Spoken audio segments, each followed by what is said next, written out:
Bonjour et bienvenue dans cette vidéo sur AutoCAD où on va parler de la notion de points sur AutoCAD. Ok, donc les points sur AutoCAD, sachez que c'est des éléments qui existent. On peut bel et bien faire des points sur AutoCAD.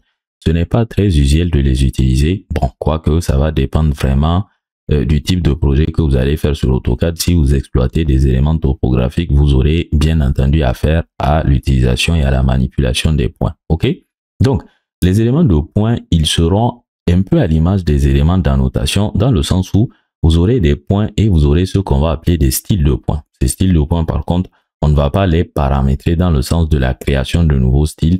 Vous verrez dans tous les cas de quoi il s'agit. Donc, pour créer des points, on va aller ici au niveau de l'onglet début, palette, dessin.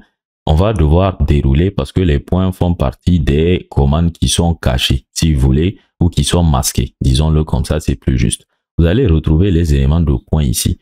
Donc ici, AutoCAD va vous proposer de créer plusieurs points à partir, va vous créer des objets à partir de plusieurs points. Ok, donc ce que nous allons faire, on va tout simplement créer des points.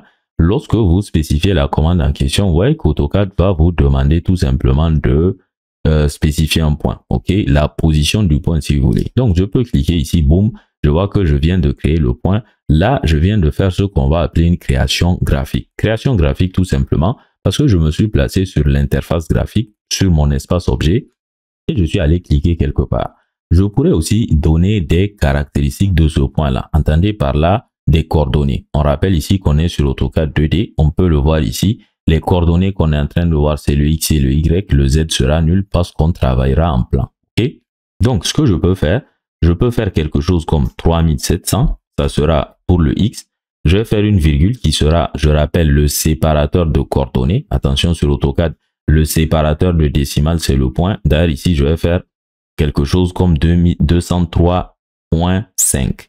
Donc ici, lorsque je fais 203.5, ça veut dire 203,5 si vous voulez. Attention sur AutoCAD, lorsque vous faites la virgule, notamment lorsque vous êtes en train de saisir des coordonnées, il va valider une coordonnée. Par exemple, l'abscisse est passée à l'ordonnée ou éventuellement de l'ordonnée vers l'altitude. Je vais valider, je fais entrer et boum, le point en lui-même, il a été créé. Donc là, je fais échappe pour sortir. Donc là, je fais échappe pour sortir de la commande point et je vais désépingler, si vous voulez, je vais déverrouiller ce panneau-là. Donc ces points, lorsqu'ils auront été créés, on va les retrouver ici au niveau de notre espace objet, rien de bien étonnant. Par contre, lorsqu'on va les sélectionner, surtout lorsque vous avez votre palette de propriétés, si vous suivez souvent nos formations sur AutoCAD, vous savez que je ne me sépare pratiquement jamais de cette palette de propriétés tant elle est utile.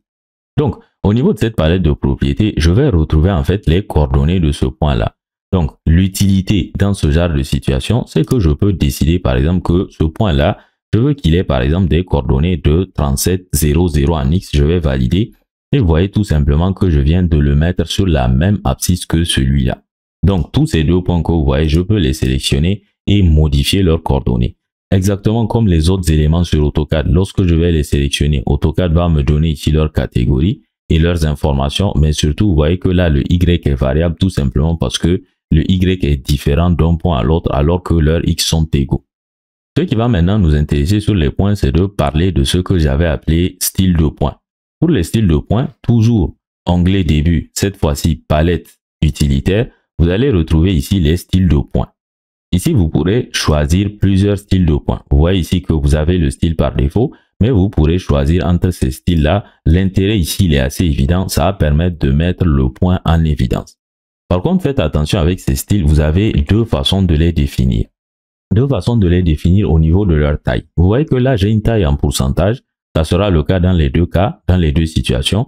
Vous voyez que là, je peux définir une taille absolue à l'écran ou je peux définir une taille par rapport à l'écran plutôt, ou bien définir une taille en unité absolue. Lorsque je fais taille en unité absolue, je valide.